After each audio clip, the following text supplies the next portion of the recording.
حضرت عیسیٰ علیہ السلام پر جو وحی اتری اس میں اللہ تعالیٰ نے اپنے حبیب علیہ السلام کے بارے میں یہ تعارف کروایا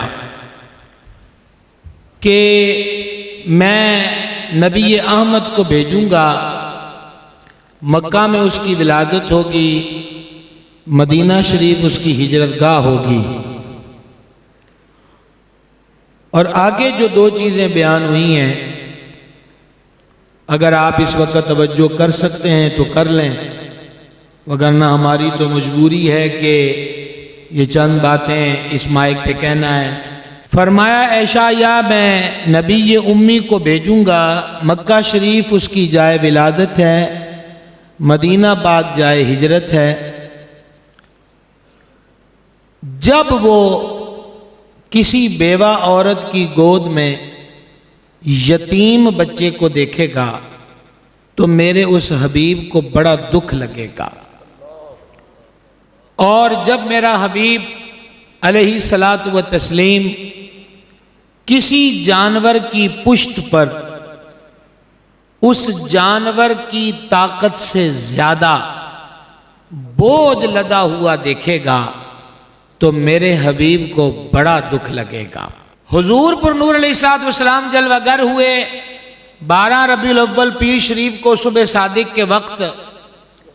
ابن کثیر نے البدایہ والنہایہ کے اندر لکھا، حضرت سیداتنا بی بی شفا فرماتی ہیں جب ولادت کا وقت قریب آیا تو میں آستانہ اقدس پر حاضر تھی، میں نے دیکھا کہ آسمان کے ستارے جھکے اور حضور کے گھر کے قریب آ گئے۔ میں ڈر گئی کہ کہیں کوئی تارا مجھ پر ہی نہ گر پڑے۔ ایک بات سمجھ میں آ گئی کہ آج بھی اس محفل کے لیے بڑا چراغاں تھا، یکم ربیع الاول سے پھر دنیا بھر میں چراغاں ہوگا۔ اللہ نے اپنے حبیب کے آستانے پر ستارے سجا کر ہم گناہ گاروں کو موقع بخش دیا کہ تم بھی جگمگ جگمگ کا اہتمام کرو۔ اور خاتم الحفاظ سیوطی شافعی رحمہ اللہ نے خصائص کبریٰ کے اندر اس کو نقل کیا، میرے کریم آقا علیہ السلام کی والدہ ماجدہ سیدہ طیبہ طاہرہ کریمہ عالیہ عظیمہ رافعہ ساجدہ کاملہ شاکرہ متوکلہ صابرہ نیرہ منورہ مقدسہ معمبرہ عالمہ فقیہہ ذکیہ حضرت سرکار سیدتنا آمنہ پاک سلام اللہ تعالی علیہ ارشاد فرماتی ہیں، میں نے ولادت شریف کے وقت دیکھا آسمان سے 3 جھنڈے آئے، ایک کعبے کی چھت پہ لگ گیا، ایک ہمارے مکان عرش نشان کی چھت پہ لگ گیا، ایک قبلہ اول مسجد اقصیٰ کی چھت پہ لگ گیا۔ میں نے اس مسجد میں پہلی بار آیا ہوں اور میں نے 1-2 بار نظر اٹھا کر دیکھا تو مجھے پتا چلا کہ اس مسجد پہ گنبد ہے، لیکن مجھے ابھی بھی نہیں پتا کہ اس گنبد کے باہر کلر کون سا ہے۔ باہر کی سائڈ پر حضور کی والدہ ماجدہ کمرے شریف میں رہ کر یہ بھی دیکھ رہی ہیں کہ چھت پہ بھی جھنڈا لگ گیا، کعبے کی چھت پہ بھی جھنڈا لگ گیا، مسجد اقصیٰ کی چھت پہ بھی جھنڈا لگ گیا۔ یہ کیا ہے؟ یہ کیا ہے؟ جب ہم یہ سوال کرتے ہیں تو معراج شریف جیسے روحانی آستانے سے اس آستانے کی زیب و زینت عزت والا مرتبت پیر طریقت پیر فاروق احمد چشتی صاحب دامہ ظلہ جیسی شخصیات بتلاتے ہیں کہ یہ کرامت ہے۔ ہم نے کہا مسئلہ سمجھ میں آ گیا، کرامت مومن کے پاس ہوتی ہے، کافر کے پاس نہیں ہوتی۔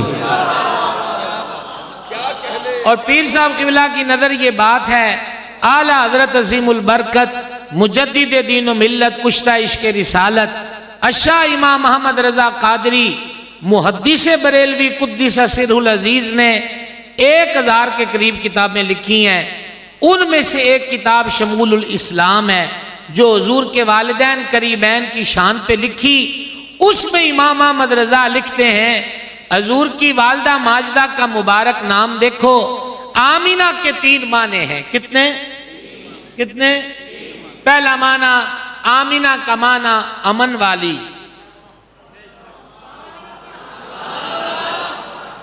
دوسرا معنی آمینہ کا امانت والی، اور تیسرا معنی آمینہ کا ہے ایمان والی۔ دیکھ رہے ہیں آپ، آسمان سے جھنڈے بھی اترے، آستان قدس پر چراغاں کا اہتمام بھی ہوا۔ یہ ولادت کی حسین صبح تھی۔ حضور کا آنا کس مقصد کو تھا؟ وہ دو باتیں پھر آپ کو تو انتظار ہوتا ہے کہ خطیب لمبا چوڑا خطبہ پڑھے گا، ہم اس خطبے میں آدھی تقریر کر چکے ہیں، ہمیں اتنا انتظار نہیں ہے۔ دو باتوں پہ آپ دھیان دینا، اور ماشاءاللہ کثیر لوگ یہاں پر علماء مشائخ جمع ہیں، طلباء کی تعداد ہے۔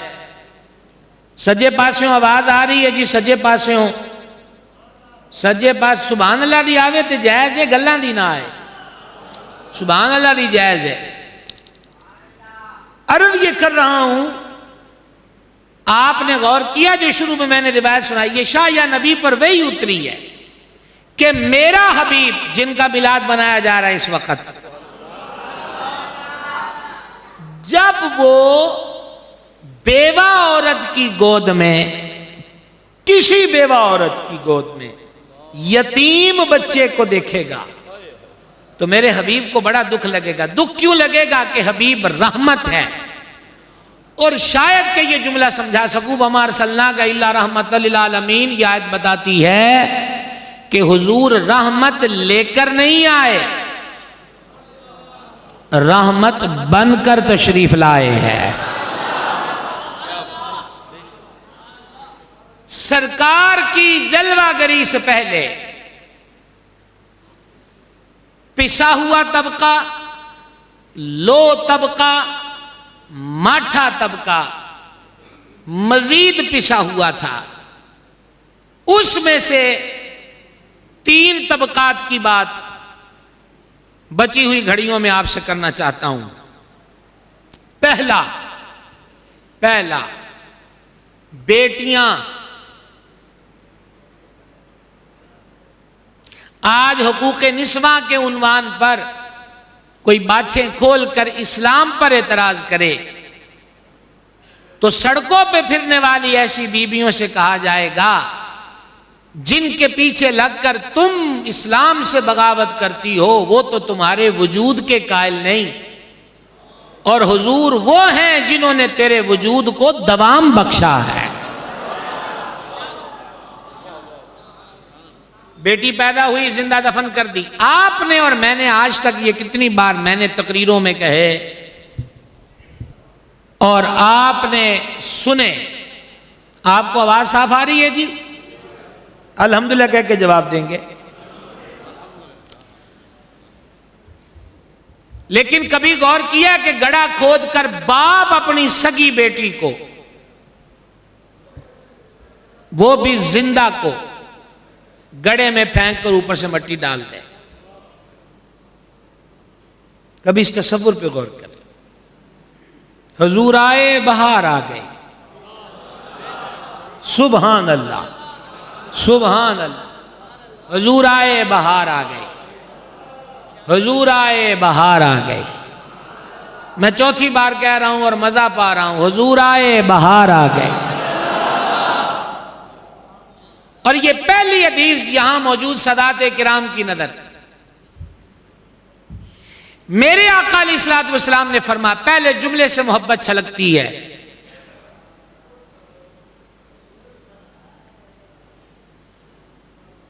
بیٹیوں سے محبت کرو اور ان پہ نرمی کرو، کیونکہ میں بیٹیوں والا ہوں۔ مزہ نہیں آیا؟ یہ حدیث مسند الفردوس کے اندر ہے۔ بیٹیوں سے محبت کرو، بیٹیوں پہ نرمی کرو، کیونکہ میں بیٹیوں والا ہوں۔ اس حدیث سے 2 باتیں معلوم ہوئیں۔ اے بھائی صاحب پلیز مجھے معاف کر دیجئے، میں آپ کے اٹک میں آیا ہوں، میں بڑی معذرت چاہتا ہوں۔ حضور اقدس علیہ الصلوۃ والسلام کی اس حدیث پاک سے تو یہ معلوم ہوا کہ حضور کی بیٹیاں ہیں۔ چلیے آپ کی مرضی. اور دوسرا میں قربان جاؤں، بیٹیاں ہماری ہیں، فکر حضور کو ہے. میلاد منانے والوں، جھنڈے لگانے والوں، اور یہ خصوصاً ہمارے بھائی اسد سویٹ والے جو سال ہر سال سے حضرت مولانا لال خان صاحب نے جس طرح بتلایا کہ یہ انتظام و اہتمام کرتے ہیں. یہ جشن کیوں ہے؟ سوئی گیس، واٹر سپلائی، چھوٹی موٹی سرکاری تقریب کے لیے یا عوام کو ریلیف کے لیے کوئی وزیر و منسٹر آئے تو محلے والے چونے سے لائن کھینچتے ہیں، کیلے کے گیٹ بناتے ہیں، جی آیا نو کا بینر لگاتے ہیں. ہم نے ان سے بھی پوچھا کہ آپ نے کسی سے یہ مسئلہ پوچھا ہے کہ کسی کے آنے پر یوں کر سکتے ہو؟ نے کہا تسی اپنا کام کرو، وہ سانو کچھ دینا آ رہا ہے. کوئی ایسی بات نہیں. پنجابی سمجھتے ہیں کہ نہیں سمجھتے؟ او سانو کچھ دینا آ رہا ہے، جو ہمارے ہی دیے ہوئے ٹیکس کو ہم ہی پر لگانے آئے. سانو انہاں دا چاہ کرنا تے آ گیا، جو سارا کچھ ہی رب کی طرف سے ہمیں دینے آئے. آگی سمجھ کے نہ آئی؟ سنیے اب دوسری حدیث پاک سننا. میلاد والے آقا علیہ السلام کی آمد پر یہ محبت کیوں ہے؟ فرمایا جس کو 3 بیٹیوں اور ساتھ ایک حدیث اور کوٹ کر رہا ہوں، یا 3 بہنوں کی آزمائش میں ڈالا گیا، یعنی ایک بندہ، ایک باپ جس کے کندھے پر 3 بیٹیوں کا بوجھ آ گیا، ایک بھائی جس کے کندھے پر 3 بہنوں کی پرورش کا بوجھ آ گیا، اس نے نبھایا، یہاں تک کہ وہ بیٹیاں یا بہنیں اس باپ یا بھائی کی خدمت سے بے نیاز ہو گئیں. حضور فرماتے اینج او کر لے، جنت کی ضمانت ہم دیتے ہیں.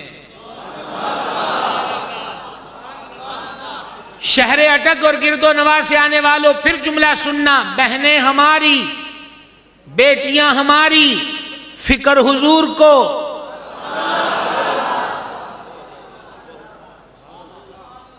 ایک صاحب عرض کرنے لگے کریم اگر 2 ہوں فما تب بھی جنت. عرض کی اگر کسی کی ایک بیٹی ہو اور وہ پرورش کرے، پالن پوشن کرے، فرما اس کے لیے بھی جنت. یہ ہے کریم آقا کی جلوہ گری، رونق افروزی. اب ہم پہنچ گئے 30 نمبر پر. باہر سے چیز لے کر آیا ابا، آ کر بچوں میں بانٹتا ہے، پھل لے آیا، بسکٹ لے آیا، چاکلیٹ لے آیا، وغیرہ وغیرہ وغیرہ. میلاد منانے والوں، میلاد والے کی تعلیم سننا کتنی پیاری ہے. حدیث کا مفہوم پیش کر رہا ہوں. جانے جانا علیہ السلام نے فرمایا مفہوم حدیث، جب تم کوئی چیز لے کر آؤ، یہاں تم سے مراد باپ ہے، لے کر آئے تو فرمایا یہ جو بیٹیاں ہوتی ہیں نا، یہ نرم دل ہوتی ہیں. وہ چیز ابا جب بانٹنے لگے نا تو ابتدا بیٹیوں سے کرے. سن لو ان باتوں کو نوٹ کر لو. پھر فیس بک پہ کبھی فرانس اور کبھی امریکہ اور لندن کے کسی بندے کا فوٹو لکھ کر فخر سے کہتے ہو کہ دیکھو فلاں ملک کے بندے نے یوں کر دیا. غیروں کی کہانی یاد رہی اور اپنا فسانہ بھول گئے. تکبیر تو اب بھی ہوتی ہے مسجد کی فضا میں اے انور، جس ضرب سے دل ہل جاتے تھے وہ ضرب لگانا بھول گئے. سرکار فرماتے ہیں جب چیز تقسیم کرنا ہے تو اس کی پہل کس سے کرنی ہے؟ بیٹیوں سے. اب ہم 5ویں عدد پہ پہنچ گئے اور حضرت قبلہ پیر صاحب کی نظر بالخصوص. باپ بچوں سے پیار کرتا ہے، اور ہمارے معاشرے میں زیادہ میں نے لوگوں کو تانگ طلب رکھتے دیکھا، بیٹا مانگتے ہیں. کیا مانگتے ہیں؟ اور جس کی شادی ہوئی وہ تو یہی چاہتا ہے کہ پہلی خوشی بیٹے کی صورت میں ملے. لیکن تجربات اور مشاہدے اس پر گواہ ہیں کہ جتنا پیار بیٹی باپ سے کرتی ہے اتنے بیٹے نہیں کرتے. جس کی پیدائش پر یہ ناک ہمیں چڑھاتا ہے نا رات کو وہی سر دبا رہی ہوتی ہے,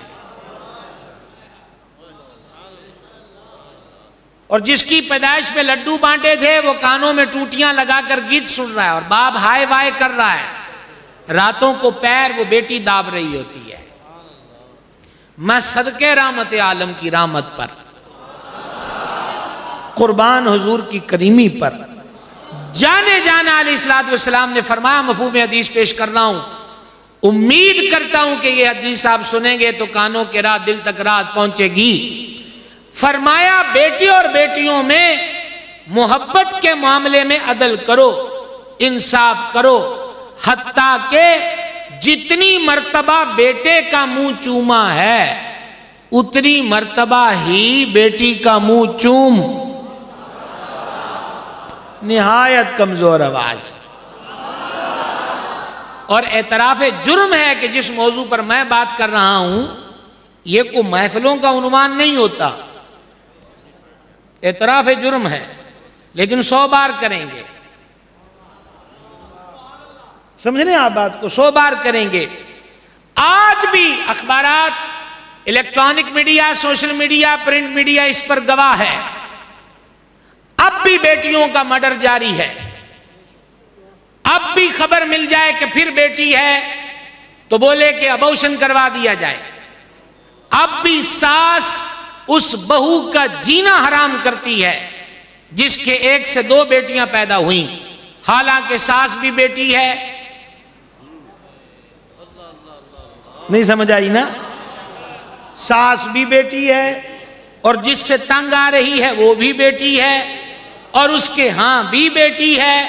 اور کریم فرماتے ہیں بیٹیوں سے پیار کر کیونکہ میں بیٹیوں والا ہوں. لہذا پھر سے اس میسج کو دہرانے کی ضرورت ہے, سمجھانے کی ضرورت ہے. اب آ گیا دوسرا محروم طبقہ, وہ ہے یتیم. کون سا؟ یتیم. حدیث پاک سنیے گا. آپ جس گاؤں شہر علاقے سے آئے ہیں نظر دوڑائیے آپ کے علاقے میں سب سے اچھا, سب سے خوبصورت گھر کون سا ہے. اٹک والے اٹک میں ذہن دوڑائیں, جتنے گھر کوٹھیاں بنگلے دیکھیں, باقی جدھر سے آئے وہ وہاں سے. اگر آپ کی نظر ان حسین و جمیل گھروں پہ جا چکی تو اب مجھ سے ایک گھر کے بارے میں سنیے کہ جو بہترین ہے. آگے نقشے گھروں کے سامنے مثال کے طور پہ پوچھ رہا ہوں. اب سنیے, حضور اکرم الاولین والآخرین علیہ الصلوۃ والتسلیم نے فرمایا سب سے بہترین ہے وہ گھر جس کے کتنے کمرے ہوں, کتنے دروازے ہوں, کتنی کھڑکیاں, 9. سب سے بہترین ہے وہ گھر جس گھر میں یتیم سے اچھا سلوک کیا جائے. زبان سے سبحان اللہ کہیے, سر ہلا کے جواب مت دیجیے. کو بات کی سمجھ آئے گی؟ سب سے بہترین. آپ آرکیٹیکٹوں کے چکروں میں پھریے اور بلڈنگ کے حسن پر اور اس کی بناوٹ پر مدینے کے تاجدار نے اس گھر کو, وہ کلی ہو, وہ جھونپڑی ہو, بہترین ہے وہ گھر جس میں یتیم سے اچھا سلوک کیا جائے, اور فما بدترین ہے وہ گھر جس میں یتیم سے برا سلوک کیا جائے. یہ میلاد والے کا فیض ہے.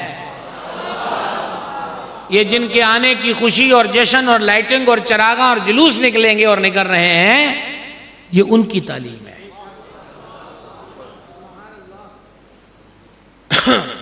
دوسری حدیث پاک سننا, یہ بھی سنو گے امید کر سکتا ہوں کہ روح کو تازگی میسر ہوگی. زیادہ تنگ تو نہیں ہوئے آپ؟ مجھے آپ سے 2 بجے تک بات کرنا, میرا ارادہ یہی ہے. نہیں 2 بجے تک, اور میرا آپ ساتھ دیجئے تاکہ میں اتنے بچے ہوئے منٹوں میں وہ حدیث آپ کو سنا سکوں.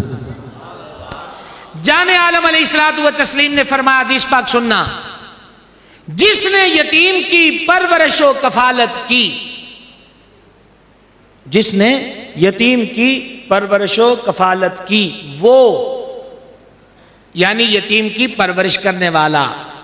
اور پھر فرمایا اور ہم۔ اب آپ کو میری طرف دیکھنے کی تھوڑی دیر زحمت کرنا پڑے گی۔ گیلری والے ہو تھوڑا آوازاں روڑیاں نو بند کرو۔ انہوں نے دسو بھی تھلے جلسہ ہوندا پیا ہے، یہ اوپر فٹ بال دے گراؤنڈ چ بیٹھے نظر آ رہے ہیں۔ خیال کرو میاں، ہمیں 34 سال ہو گئے تقریریں کرتے، کو آج پہلا تجربہ نہیں ہے۔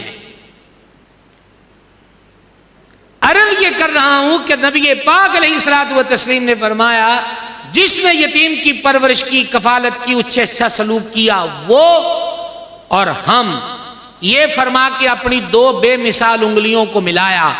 قیامت والے دن اس طرح ہوں گے۔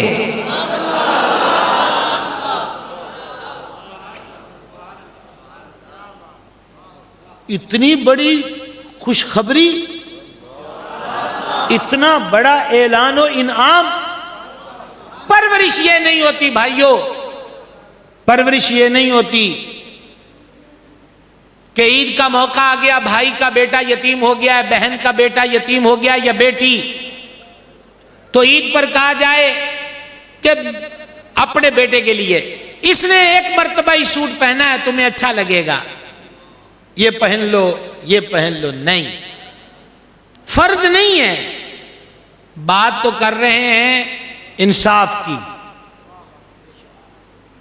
تے نالے گل سمجھن والی یہ ہے کہ اے ویلا تے کسے تے بھی آ سکتا ہے۔ وارسا نہ کری مان وارساں دا، رب بے وارث کر مارتا ہی۔ یہ وقت تو کسی پر بھی آ سکتا ہے۔ یتیم پہ شفقت، میلاد پہ خوشی کیوں ہے، جشن کیوں ہے؟ غور سے یہ بھی سن لیجئے گا۔ دلوں میں سختی آئی، جب دل میں سختی آتی عبادت میں دل نہیں لگتا۔ تسبیح بندہ شروع کرتا ہے کلمہ شریف کی، بار بار دیکھتا ہے کہ کتنے دانے رہ گئے، کیوں؟ دل ساتھ نہیں ہوتا۔ آج یاسین شریف پڑھنی، ابھی 2 ورقے پڑے ہوتے، پھر گن رہا ہوتا ہے کہ پیچھے کتنے رہ گئے، کیوں؟ دل ساتھ نہیں ہے۔ اس کی ایک بنیادی وجہ قساوت قلبی ہے، دل کا سخت ہو جانا۔ جب دل سخت ہوتا ہے عبادت میں جی نہیں لگتا، جب دل سخت ہوتا ہے پھر اس میں رحم نہیں آتا، جب دل سخت ہوتا ہے تو وہ خیر کی طرف بندے کو نہیں جانے دیتا۔ اس کا علاج کس کے پاس ہے؟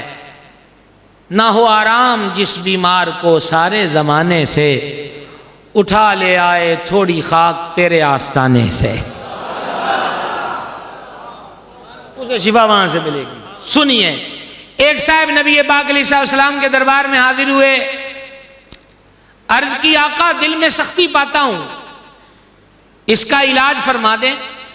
فرمایا یتیم کے سر پر شفقت سے ہاتھ پھیرا کر دل کی سختی دور ہو جائے گی۔ قادری صاحب، سر پہ ہاتھ پھیرنے سے دل کی سختی دور ہوتی ہے، اس کو کھانا کھلانے سے، کپڑا پہنانے سے، اس کو سردی گرمی سے بچانے سے۔ یہ رحمت للعالمین کی جلوہ گری کا فیض ہے کہ حضور کو یتیموں کا بھی خیال ہے۔ یتیموں کی فکر کیجئے۔ اور میرے دیش کا ایک حصہ اس وقت سیلاب میں ڈوبا ہوا ہے، گھروں کے گھر لٹ گئے، سڑکوں پہ ٹینٹوں میں اور بعضوں کے پاس وہ بھی نہیں، مچھر، ملیریا اور دیگر امراض میں وہ مبتلا ہیں۔ دکھ اور رنج کی کیفیت ہے۔ ہر جگہ میسج دے رہا ہوں، میں آپ کو بھی دینا چاہتا ہوں۔ میلاد شریف پہ جتنا آپ لنگر پکاتے ہیں دیگوں کی صورت میں، 10 دیگیں ایک بندہ پکاتا ہے، اس بار 5 یہاں پکا لے اور 5 کا راشن میلاد کا لنگر سمجھ کے سیلاب والوں کو پہنچا دے۔ اگر تو آپ کو مشورہ اچھا نہیں لگا تو آپ سبحان اللہ جو کہہ چکے ہیں نا وہ واپس لے لیں، اور بھلا لگا ہے تو جو باقی چوپشا کیوں ہیں؟ اچھا بھلا آپ کو رائے دی ہے میں نے۔ وہ ٹینٹوں میں اجڑے ہوئے لوگ جب چاول بریانی یا روٹی سالن کھائیں گے اور ساتھ ان کو یہ پتا ہوگا کہ یہ حضور کے میلاد کا لنگر اٹک سے آیا ہے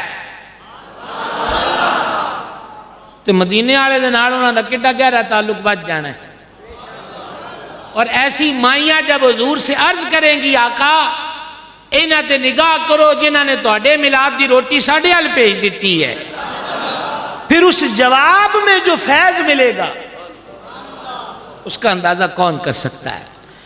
بہت سارے سوشل میڈیا اور الیکٹرانک میڈیا سے معلوم ہوتا ہے کہ بہت سارے بچے بچیاں ایسے جن کے ماں باپ سیلاب میں بہہ گئے، مر گئے، پیچھے یتیم بچے اور بچیاں ہیں، وہ بھی ہماری کفالت کے محتاج ہیں۔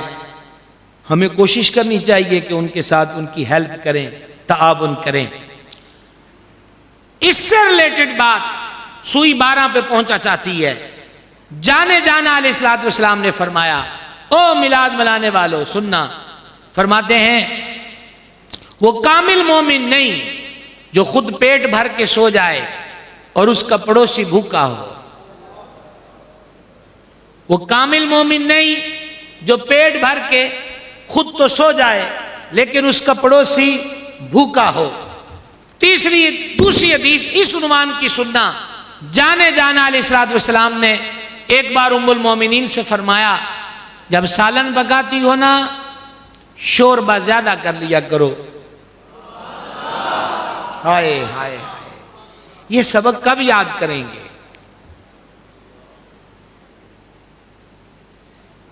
اس سبق کو یاد کرنے کا وقت ہوا چاہتا ہے۔ دلائل بہت دیے جا چکے، وما علینا الا البلاغ المبین۔ اب اپنا آپ سنواریں، اپنی غلطیوں کوتاہیوں کو آئینے میں دیکھیں، آئینہ صحیح، تیرے پندار کا جواب تو ہے، اس میں دیکھ کر اب ہمیں اپنی اصلاح کی ضرورت ہے۔ جانے جانا علیہ السلام نے فرمایا شوربہ بڑھا لیا کرو اور پیالی 2 پیالی، یہ پنجابی کا جملہ بولنے لگوں آپ امید سمجھتے ہوں گے، آنڈیاں گوانڈیاں نو، سمجھتے ہو یہ جملہ اٹک والے؟ ٹھیک ہے جی، آنڈیاں گوانڈیاں نو بھیج دیا کرو، اس سے ان کا دل خوش ہو جایا کرے گا۔ تیسری حدیث سنانے لگا ہوں، اور حضرت قبلہ کوئی بناوٹی بات نہیں ہے، جب میں نے پہلی بار یہ حدیث پڑھی تو میں اسے بار بار پڑھ رہا تھا، حیرانگی ہو رہی تھی، اللہ اکبر، سرکار کو یہاں تک خیال ہے۔ اور میں چاہتا ہوں کہ اس کو آسان کر کے پنجابی میں یہ ایک لائن پڑھ دوں، مفہوم حدیث پیش کر دوں، متوجہ ہیں آپ کے کان؟ فرمایا اپنی ہانڈی دی سمیل نال، اپنی ہانڈی دی خوشبو نال اپنے گوانڈی نو تکلیف نہ دے۔ آئی سمجھ؟ جب ہنڈیا پکتی ہے تو وہ ڈھکن اٹھاتے نا تو اس کی سمیل، اس کی خوشبو، وہ سبزی ہو، وہ گوشت ہو، وہ چاول ہو، وہ بھاپ کی صورت میں اٹھتے ہیں، ہوا کے دوش پہ سوار ہو کر آس پاس پڑوس کے اندر خوشبو جاتی ہے، آگے سے ہو وہ بھوکا، اوپر سے ہو غریب۔ اس سے مراد کیا ہے؟ علماء کہتے ہیں مراد یہ ہے کہ جے تینوں رب نے نعمت دیتی ہے تو نال تھوڑا جا گوانڈی دا بھی خیال کر، اور سن وہ کھانے رب کی راہ میں دے کر سخی نہ بن کہ جس سالن پر فریج بھی احتجاج کر رہی ہو کہ مجھ سے نکالو اس کو باہر، اس کو دے کر کہو کہ میں نے اللہ کے نام پہ بڑا کچھ دے دیا اور میں نے یہ کر دیا اور وہ کر دیا۔ ایسا نہیں ہے، بلکہ کام کی بات یہ ہے کہ اللہ کی راہ میں وہ دیا جائے جو خود کو پسند ہے۔ کوشش کریں گے جی، وما علینا الا البلاغ۔